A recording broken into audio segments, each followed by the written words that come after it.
I'm gonna close these doors just in case she starts to park or anything. That was me.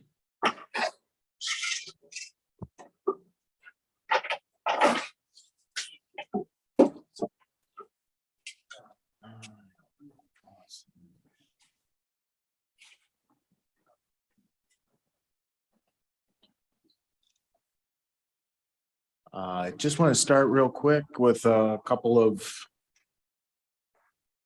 issues that we usually deal with right before the meeting.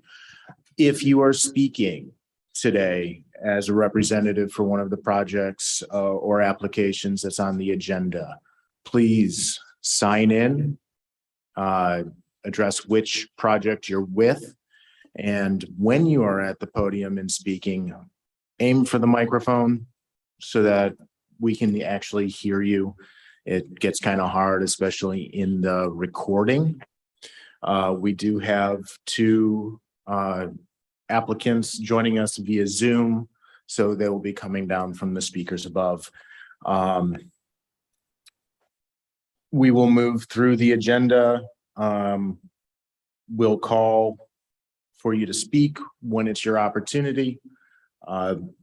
Those on Zoom, if you'd like to speak, just identify yourself and we will make sure that you're entered into the minutes properly. Other than that, we should be getting started here in about a minute or two.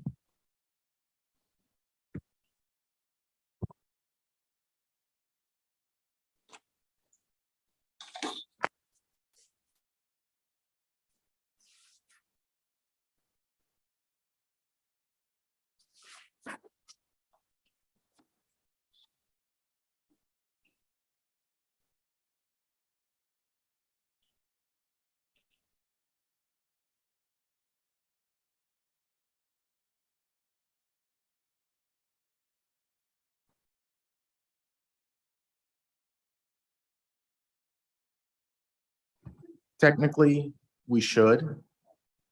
It is the published time and to meet the requirements. So, Mr. English and Ms. Sager, if you could we get a mic check? I just want to make sure that when we start, you guys are able to be heard.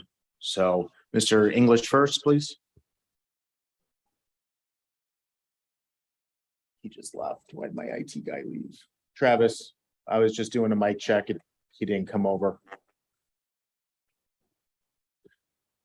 Marianne, would you be able to do a mic check for me? Hi, this is Marianne. Perfect, thank you. You're welcome. Mr. English, and try again. Not hearing him. Do you have a microphone attached to speak into, either on your webcam or if you're using your phone? If you could get it closer, that might help.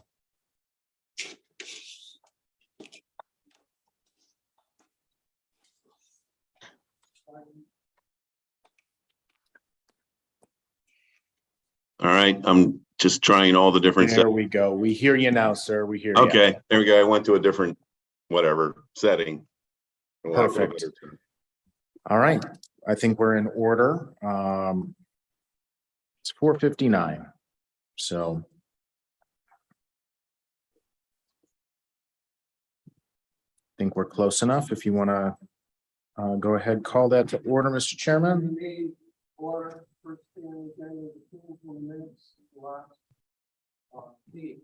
I move that we approve the minutes. All in favor, raise your right hand.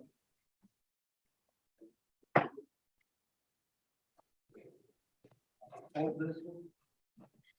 All right, the first item under old business is TMS number 13702130005, 713 West Carolina Avenue, Zone GR2, General Residential, owned by Gary and Rebecca English.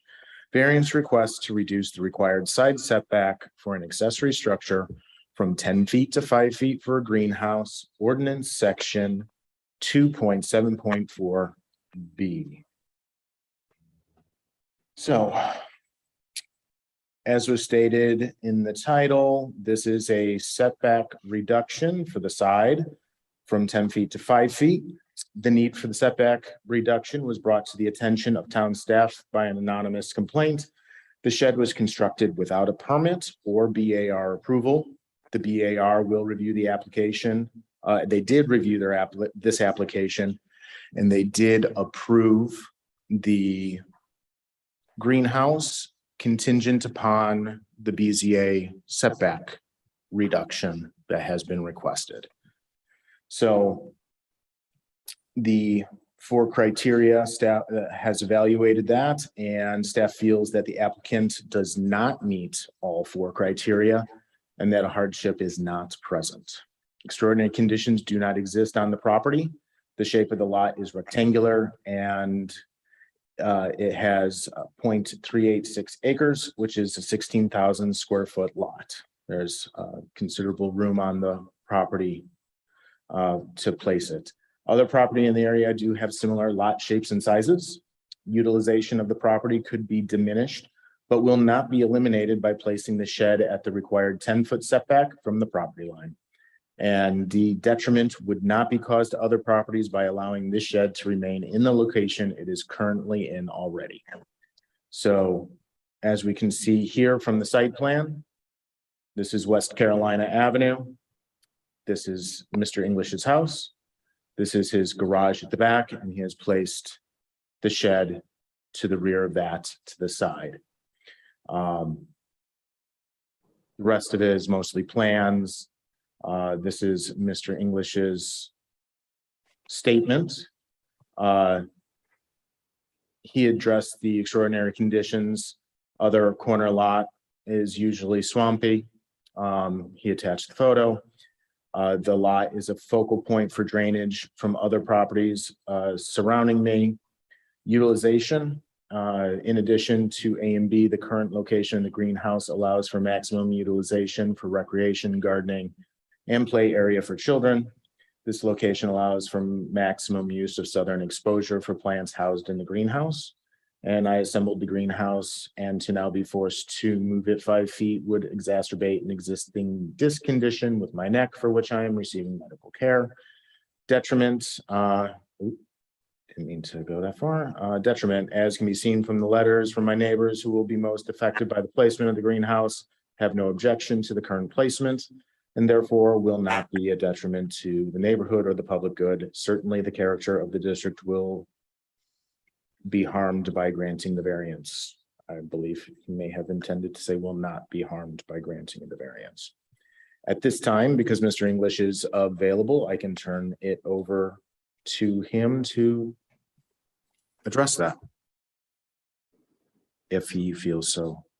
Yeah, there's a lot there. First, I'd like to know if every member of the board here has received a copy of my 12-page letter. Could you speak with, a little louder, please? Louder, Yes. please. Can you hear me? Hello? Yeah. Barely. Well, we did a mic check before, and at the beginning, and it was fine, and I've changed nothing. Can you hear me? That's better. That's better. We can hear you better. Go ahead. Okay. First, I'd like to know from the board, has everyone received, as my request, my letter of around September 1st, 12 pages long with exhibits like A through N or O, whatever it is, or R?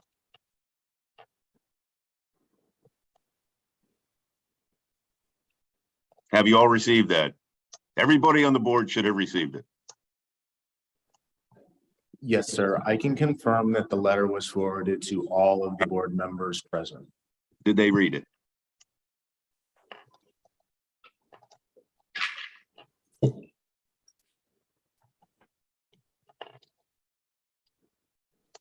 Mr. English, the board has confirmed that they have read your letter. Okay. Okay. First of all, some of the things in here, this is not a rectangular lot. Let's just, come on. It is sloped along the back, it's sloped along the side.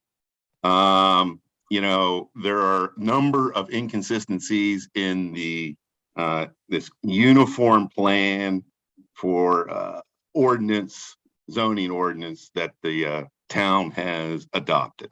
And from the time I've lived here, this is much different than anything over the years. You know, I've had significant issues with the town over multiple issues concerning my backyard and have refused to take any action. You know, my neighbors, for instance, the Murphys, who are the people who made the complaint, you know, they were allowed to put a structure in within 5 feet. And here's the great conundrum. So their lot, the back of it, you know, that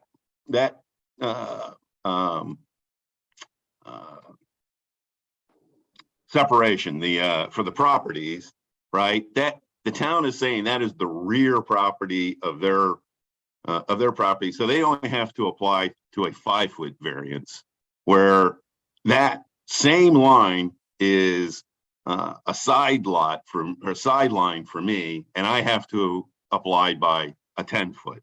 So I'm sorry, it just seems completely arbitrary and capricious to me that if my neighbor on one side can go 5 feet and I have to go 10. So I'm asking to be judged by the same standard. You know, because the town has repeatedly failed to take care of a drainage issue, I spent $29,000 of my own money to remedy the situation. If I have to move that, that will damage that system. All right. And the town has repeatedly over the last 3 years on similarly situated types of property allowed a variance and reduced it as low, you know, to at least 5 feet.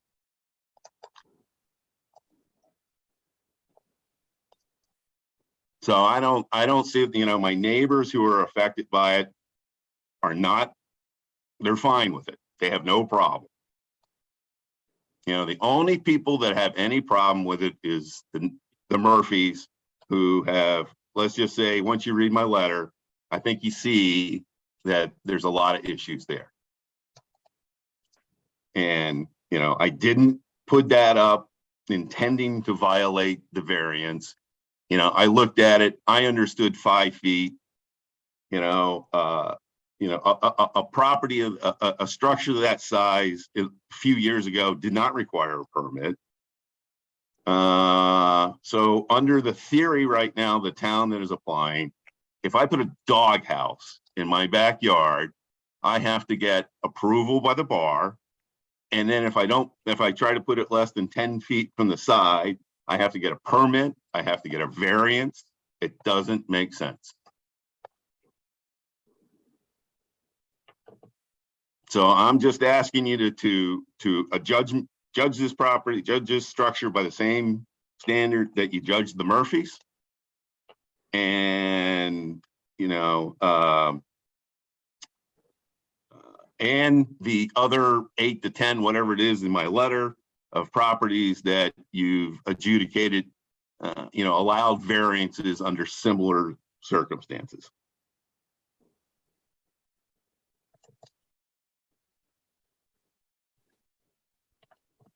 Any questions? I have one question. Will that shed or will that be in that swell, the drainage area? Negative. There's a It's on slope, the opposite side, just as far away as I can get it from there. so it's not going to be in the slope at all. No. Thank you. But I have a drainage system that runs through there that I installed. And you know what? You got to, you know, move that's going to damage that, and someone's going to have to pay me back.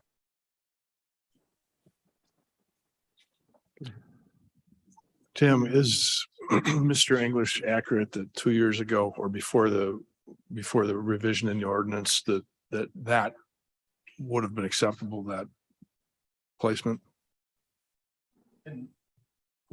No, the placement never would have been or an the building acceptable. size there? A building of that size would not have necessarily required a building permit. In 2019, the town adopted the Unified Development Ordinance, and we adopted the need for zoning development permits. What that is doing is we're checking lot coverage to make sure that properties are not exceeding lot coverage due to our flooding issues here in town. It's ironic that we bring up flooding issues. In my Well, backyard, you Sir, won't correct me. the issue at hand is the setback, not the flooding issues. Well, And that would have brought been it up. identified if an application had been put in for the building prior to it being constructed where it is. Listen, before I put that building in, I checked with my contractor and he told me that no permit was necessary and that, that it met all the requirements. Well, So I'm I sorry, went with does the that. Hold contractor on. work And for the then, town of my Somerville? neighbor over there, he gets a different standard than what you're doing to me. I would No. disagree, and I apologize, but And You are completely wrong, sir. All right, thank you. Okay. very much. Thank you. We just. Is that, Okay, let me get just one more yes, sir. question of clarification. So that building would not have required a building permit. Would it, the building as it is, been allowed within that distance from this? No, So it does not meet the required side setback of 10 feet. what But would here's it the have? point. prior It's to the totally ordinance? different. No. Okay. It's That apples and has never oranges. been changed. One The side required gets setback 5 has stayed feet the and I same get 10. in Why are GR2 we zoning. harping on the side lot?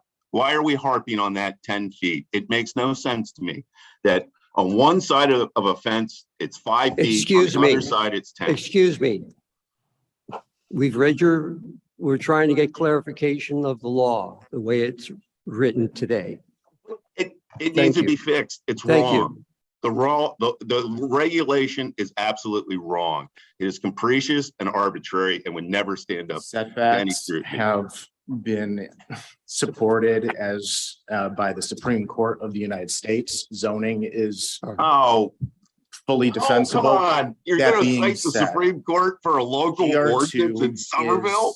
has the same setback requirements that the old R1 zoning had. So if this was in 2018 or today, the building's in the wrong spot. If the applicant had applied for the appropriate permits, that would have been identified at that time. That being said, it's an after the fact zoning variance request. It is something that if we determine that there is an actual hardship, either due to extraordinary conditions, that there are other properties in the vicinity that do not have similar conditions, that the utilization of the property will be unnecessarily inhibited by the even application of the zoning ordinance, and that no detriment will be caused to other properties, we can approve this. But we need to identify what those extraordinary conditions are, if other properties are similar or not, if the utilization will be unnecessarily or unreasonably restricted, and that there will be no detriment to other properties. So if we can identify that, we can approve a variance today. That is an awful lot of If not, bureaucratic gobbledygook that means nothing. All right, you have. and these are changed, requirements you have that were a- established you by have the a- state, that all variances need to meet to be able to be approved. So we can move forward from here at this point. So All right, thank you. Is there anybody in here that's here to voice their opinion concerning the variance request? Thank you. Tim, could you show us the 4 criteria again? yes, sir. Who's speaking?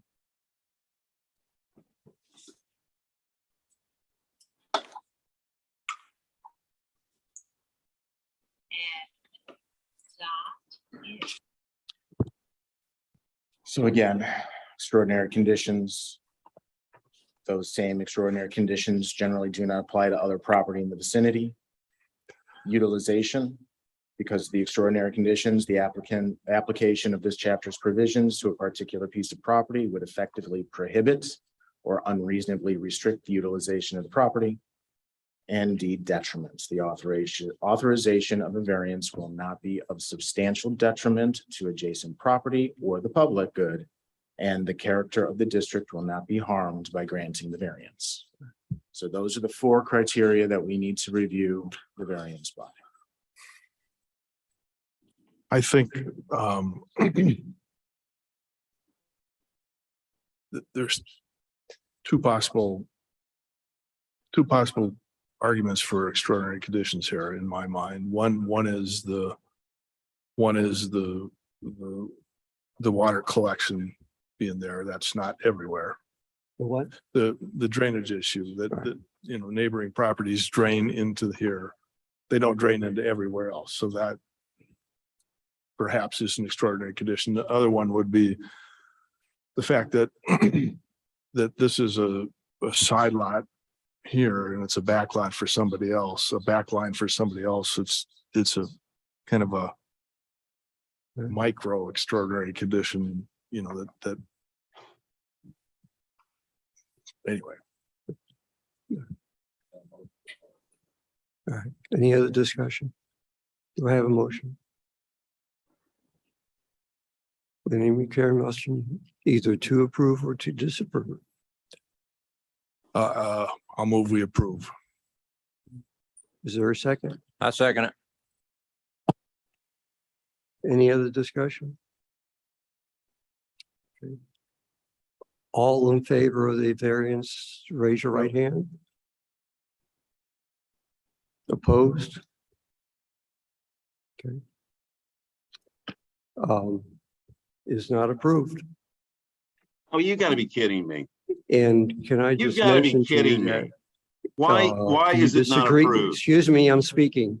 Well, you need Thank to, you. Thank you. no, you need, If you're not, if you can appeal the decision and it goes to circuit court, it's out of the hands of the town. That's the place to go. Thank you.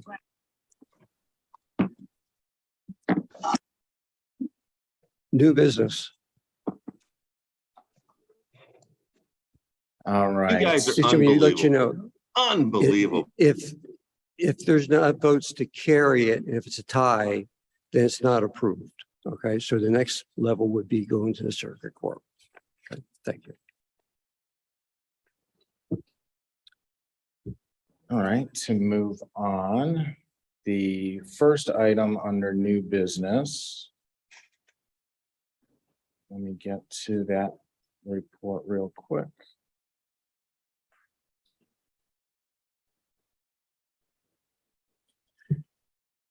The first item under new business is TMS number 14507070012, 104 Dogwood Circle, zoned GR5, general residential, owned by Hannah Runyon. Variance request to reduce the required side setback from 10 feet to 4 feet for an accessory structure, ordinance section 2.7.4B.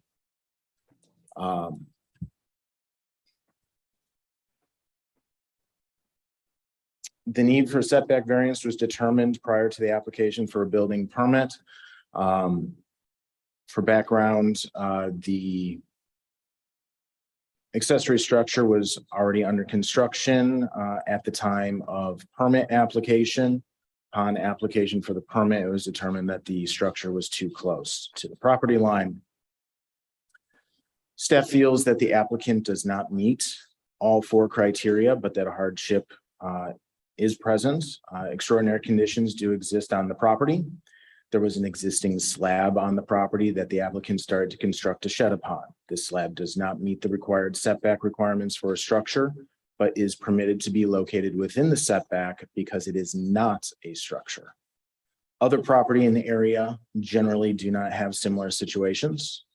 Utilization of the property is not severely limited by the shape of the property, and detriment will not be caused by to other properties by the issuance of this variance on this property. So let me. Do we have anyone here representing that?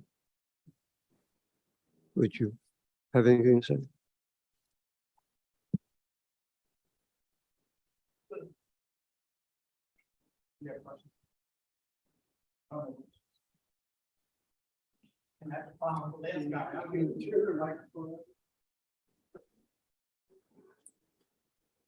Is that on?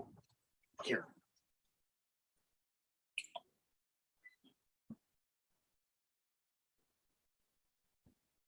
We're a little nervous after following the last guy. That was, that was up there. So we're just requesting to be able to continue to build the shed there. We did not know that we needed a permit, and so we just went with it. And then when we found out that we did, you know, try to do everything that we could to make sure we followed the rules. And had we known, you know, that we needed a permit before, we certainly wouldn't have built it right there. So do apologize for that.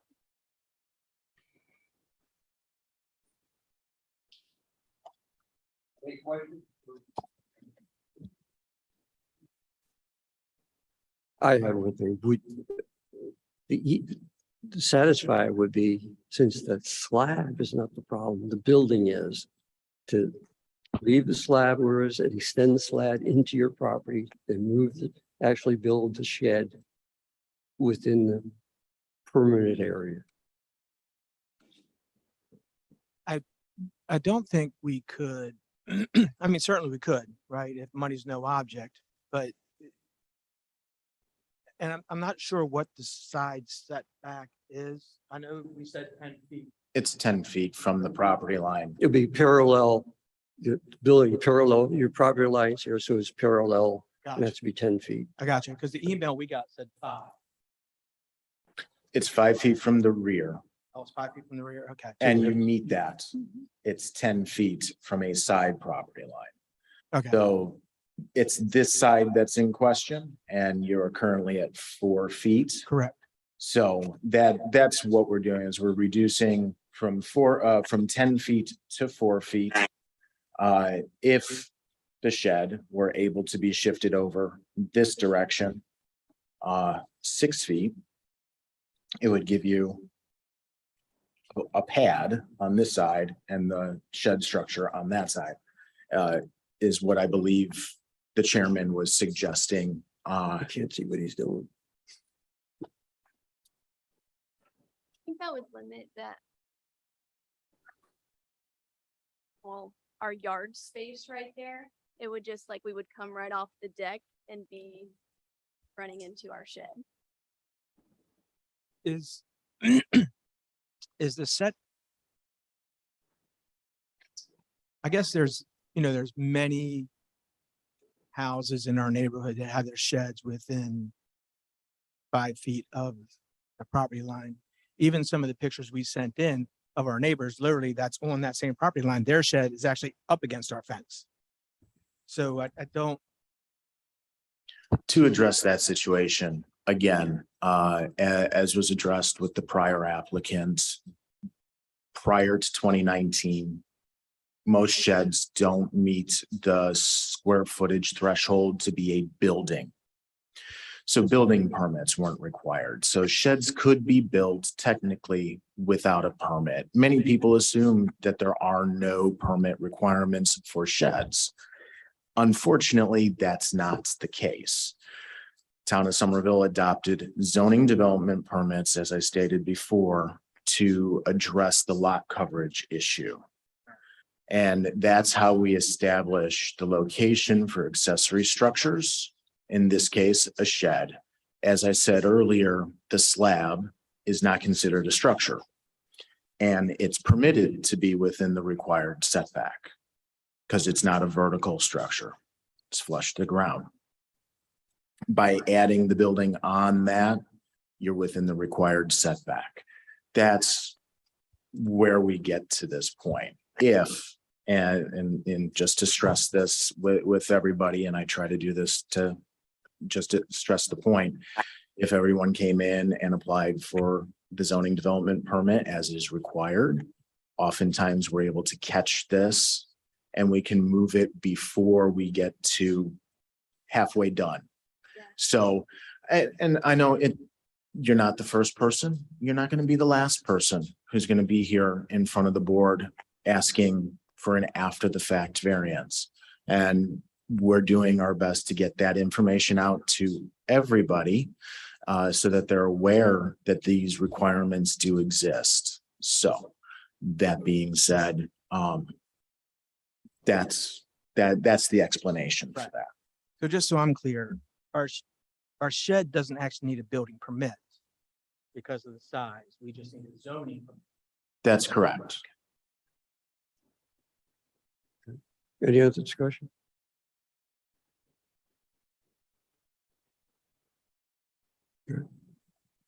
The only thing I'm thinking, you said you cannot move it to 6 feet. I understand it would intrude into your backyard, but it's only 6 feet and it's not that much. Right. I think for us, it's more the cost. You know, to get a slab poured 6 feet by 12 feet will probably run us over $1,000. So I think it's more about the cost for us. Since this, you know, the slab was already there. You know, it's behind the fence line. So it's not near the neighbor's house by any means. His house is another 100 feet away. It's not near anybody's house because the neighborhood we live in fortunately do have quite large lots.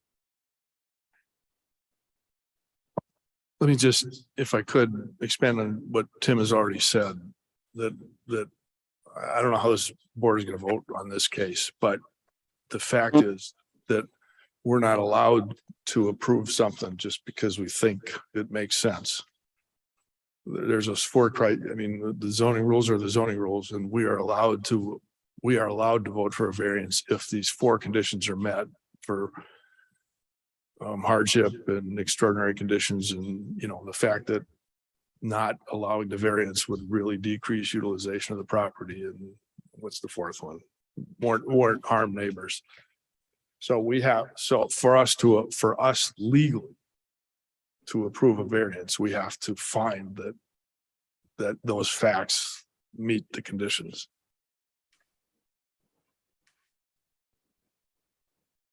Which one are we thinking doesn't?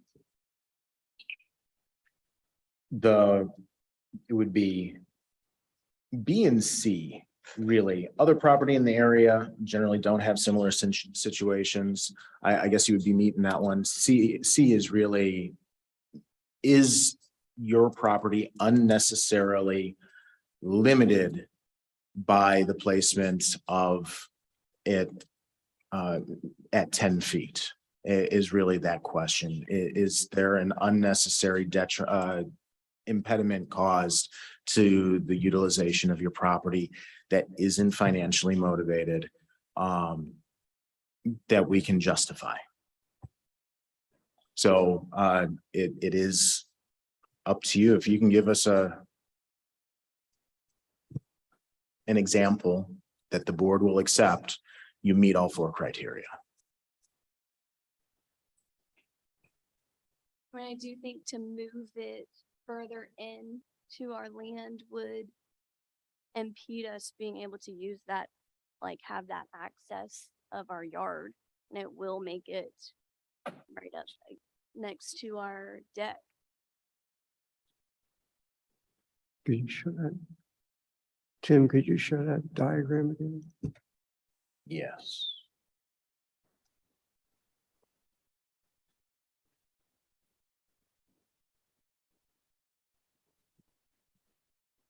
So how far is your car? Stairs come off the front of the deck, if that helps.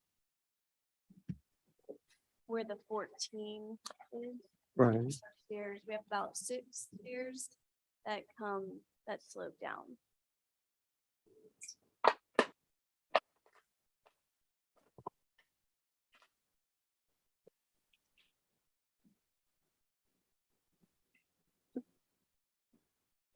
I might be wrong, but I thought the shed you're talking about is as you look at the picture, it's in the left-hand corner, right? And it's going to be 12 feet wide and 16 feet deep. Okay. it's still going to be 22 feet. If you moved it over, it'd be still 22 feet from the house. From the Carport, from the carport. Yes. Right. I- Not the deck. I don't think. I think I would make the case that in the absence of the current slab, the utilization isn't unnecessarily damaged, but given that there's already a slab there, that having to move the shed is an unnecessary impact on utilization, given that the slab is already there. But, it's not given in it. We have so many of these cases where the thing is already there. That's because the property owner didn't do right, but that's not the case here. It just was there. Any other discussion? No motion? No motion. I move that we approve the request. I'll second it.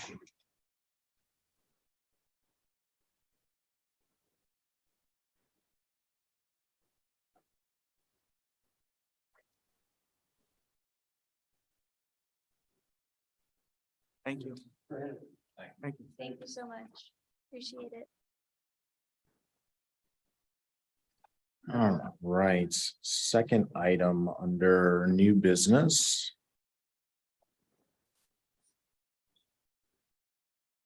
Hang on a second.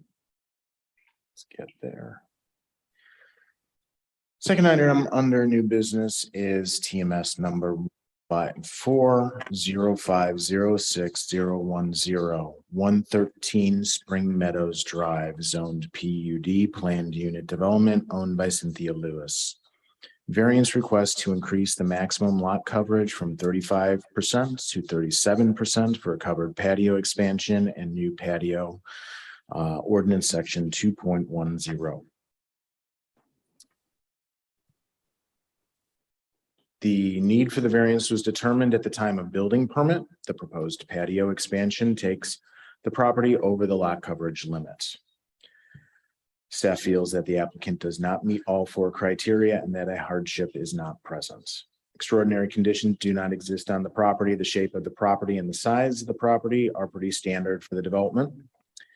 Other property in the area do have similar lot shapes and sizes. Other properties are also at or above the lot coverage limit for the subdivision.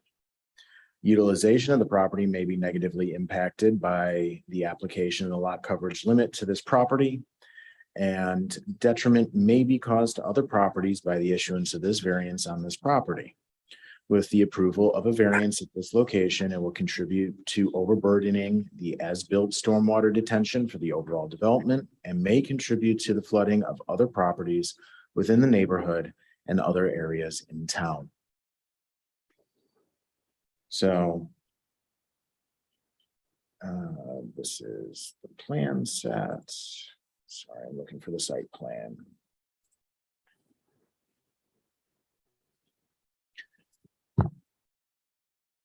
So, as was stated, the property is already at or above. The request is to extend the screened room and add an uncovered patio area off to the side.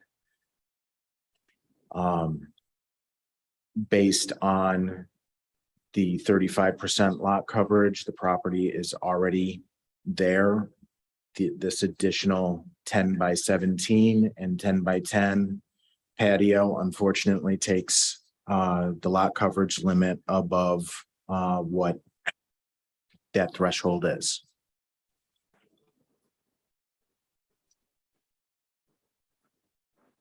I know the applicant is here, and if you have questions for her or for staff, we can take those at this time.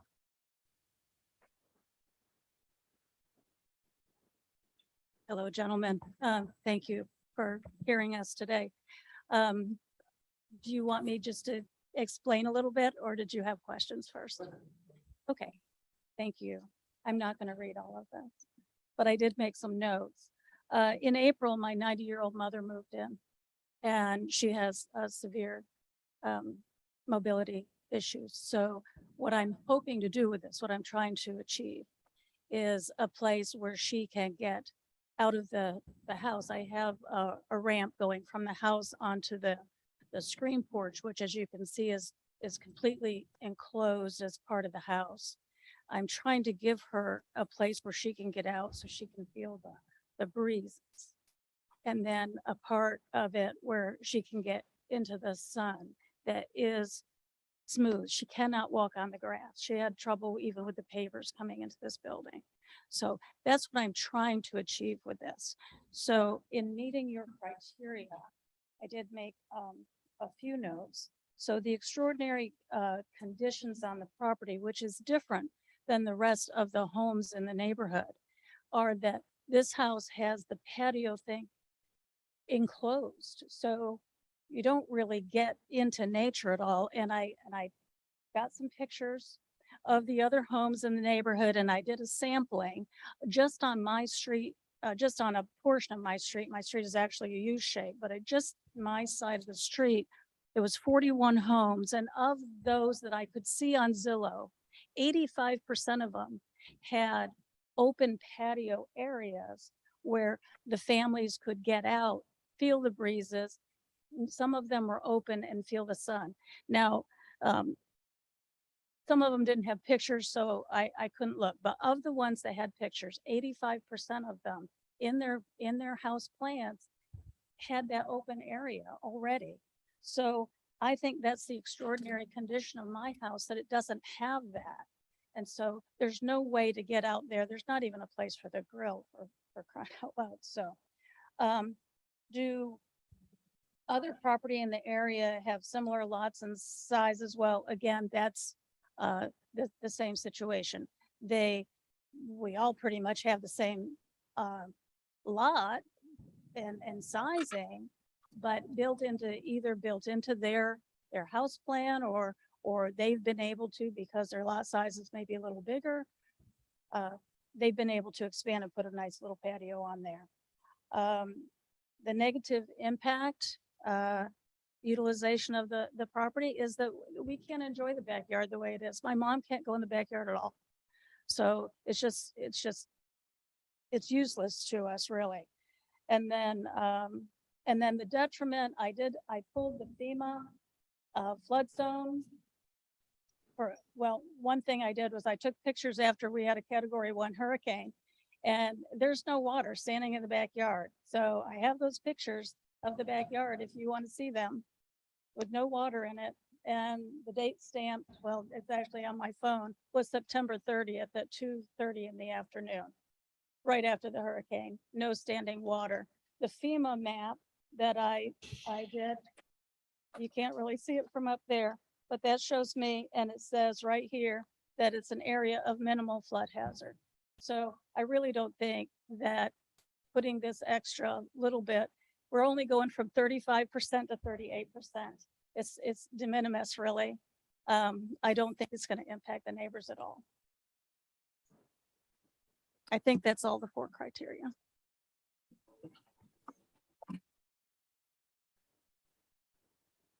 What is the 10 by 10 patio to be, what kind of construction?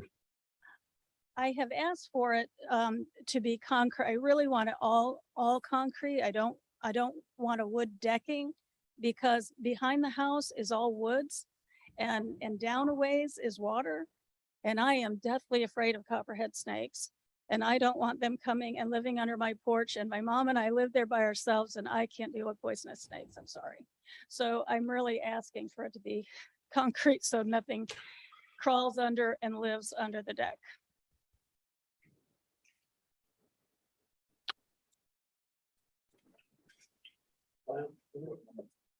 Let me just, can I make a remark here, as I've done before?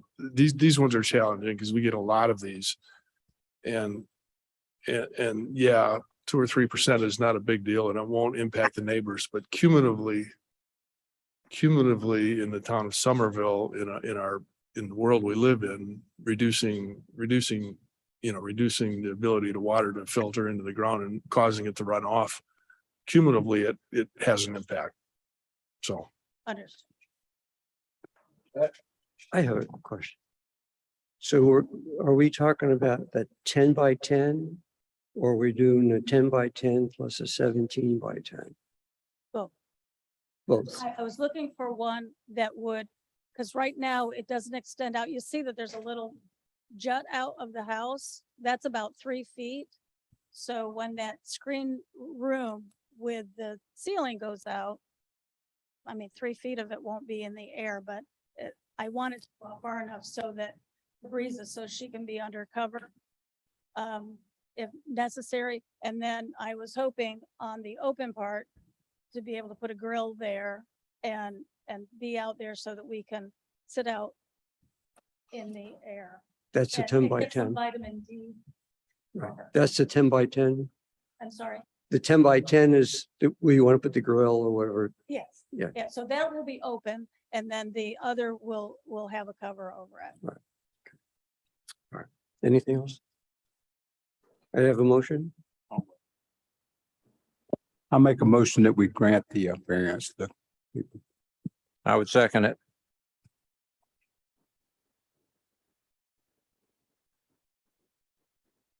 I don't see how the 4 criteria have been met. I just said, I do not see how the 4 criteria have been met. It seems like a reasonable request, but I just don't see how the 4 criteria have been met.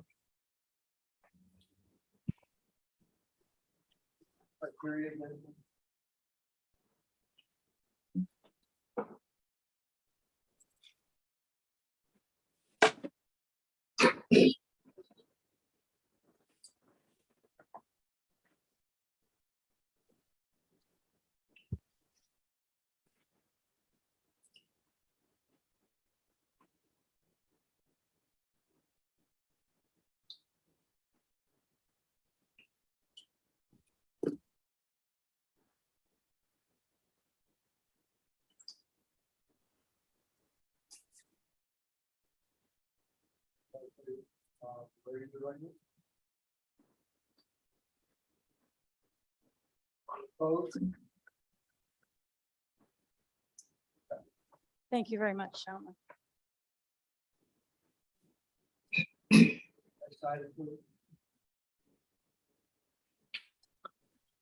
So the third item under new business is TMS number 13011000019, 806 North Hickory Street, Zone GR5, General Residential, owned by Marianne Sager, Arthur E. Sager, and Leanne Schwenk. Special exception request to allow the operation of a short-term rental in a GR5 zone, ordinance section 3.4.3. So let me get there. So just to give some general background, short-term rentals in the town of Somerville, there are a couple of levels to them. They're either a permitted conditional use, a special exception, or not permitted at all. Generally in residential areas, in some of the commercially zoned properties, they're just a by right permitted use. So in 2019, with the adoption of the UDO, the town adopted those requirements for short-term rentals. Since 2019, we have sent out a number of rounds of letters informing property owners who are operating short-term rentals that they have not obtained the proper licensure or special exceptions to be able to operate the short-term rentals within the town limits. This is a result of one of those letters. The software that the town uses identified the property as being operated by the owner. And upon receipt of the letter, the owner, to their credit, came back immediately, asked what they needed to do to get into compliance. And upon looking at the information, they were not able to meet the criteria the conditions it need to be operated as a short-term rental, the property needs to be owner occupied.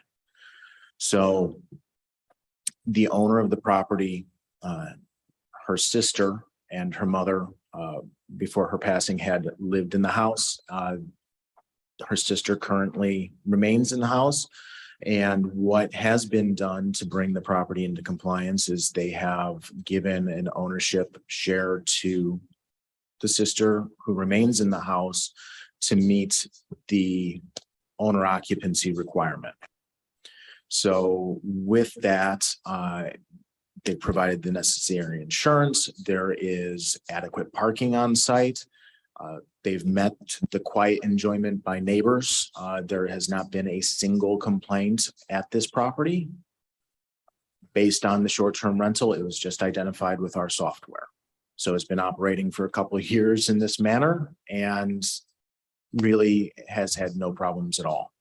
So looking at the zoning, which, as I stated, is GR5. They are required to get a special exception, which is required to come before the board. The board does need to address these criteria, which there are 6 criteria to be addressed for the issuance of a special exception. And I just want to go through these because I know we've had 2 special exceptions for short-term rentals come before the board previously, and we're at a 50-50. So because we've had such a short, small number of cases, I just want to go over these again with you. Number 1, whether the proposed use is compatible with existing land uses in the surrounding area. Number 2, whether the proposed site plan, circulation plan, and schematic architectural designs are harmonious with the character of the surrounding area. 3, the likely impact on public infrastructure such as roads, parking facilities, and water and sewer systems, and on public services such as police and fire protection and solid waste collection, and the ability of existing infrastructure and services to adequately service the proposed use without negatively impacting existing uses in the area and in the town. A traffic impact analysis, TIA, may be required as determined by town staff. Town staff is not requiring a TIA for this. 4, whether the proposed use and designs are in general conformity with the town's comprehensive plan and any other plans officially adopted by the town. 5, likely impact on public health and safety. And 6, potential creation of noise, lights, fumes, dust, smoke, vibration, fire hazard, and other injurious or obnoxious impacts. Just to address these special exception criteria are for other uses outside of just short-term rentals. That's why they're as expansive as they are and cover those things which may not necessarily apply. If you do not feel that they apply, you can just clearly state does not apply.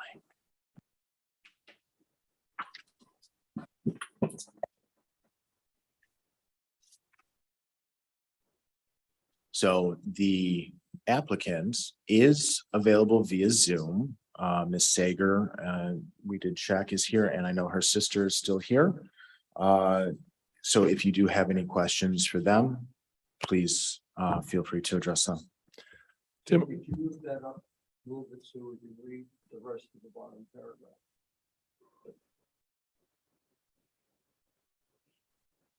Thanks. Yes, sorry.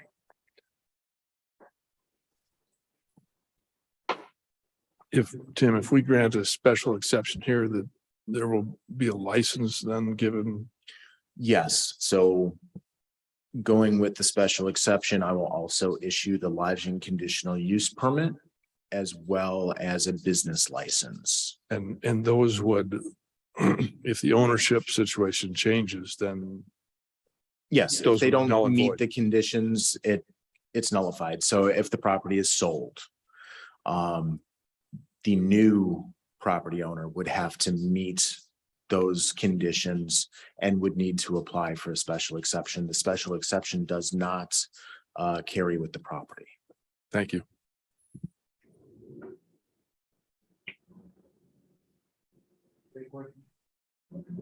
We've got a number of people in the audience here that haven't spoken. Is anybody interested in this particular issue? I'm the owner. This is Mary Ann Sager. If I can speak. Yes, go ahead. Hi. Thank you. Thank you so much for taking the time here. One thing we started this just 1 year ago. And honestly, I did look and I could not find anything in the city of Somerville. And honestly, because hopefully you had the opportunity to look at my letter. My darling mother passed away last year, but she was very stubborn and thought she was paying her way. So I purchased this house for her initially as an investment property, and it's kind of backwards thinking. I've been in mortgage banking forever, and so my thought was, oh well, this is a worst case anyway. I purchased this as a investment property because clearly I didn't live in the property. I was paying the higher taxes, and and I figured, well, we'll see what happens. And once my mother passed, we weren't sure. My sister Leanne is in the audience. Tim has met her. We weren't sure if she wanted to live independently. She's there with my brother-in-law, but she's been very successful. Her remaining in this property and me being able to keep her in that property requires some minimal short-term rental, where she then goes and stays with my other sister in Moncks Corner for the couple days or a week that we do rent the property, and that way she visits other family, and this provides sufficient so we can manage it. We can manage it, and it's working very well.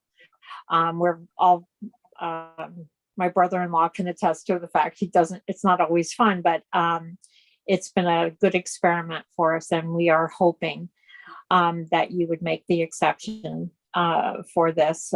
It would mean a lot to her independence, and the neighbors value her as well. So thank you. Thank you very much for your consideration. Anyone else? Yes, sir. I just had a couple of questions, but they've been answered. I live across the street pretty much from where she lives, and we've not had any issues. Keeps her yard up, quiet, the neighborhood's green. I was just concerned about the short-term rental title of what was going on. We were confused. We didn't want a business moving in there. We're just kind of cautious about our neighborhood. So you have no issue if it continues as is?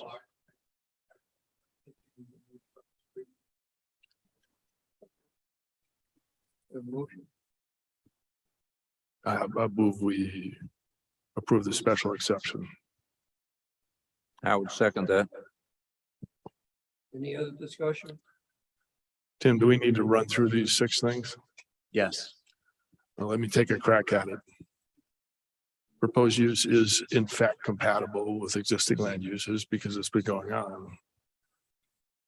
The site plan, the house has been there a while and it fits in the neighborhood. There will be minimal impact on public infrastructure. It's in general conformity as the resident is there most of the time. It's general conformity with the town comprehensive plan. No impact on public health and safety. The potential there is a potential with short-term rentals for, noise and such, but it hasn't been a problem. So it doesn't seem like it's going to be a problem going forward. And I mean, just looking at the house, it's not a neighborhood that's likely to attract, it's not a beach house that's likely to attract partiers. So I think there's minimal potential there. All in favor, raise your hand.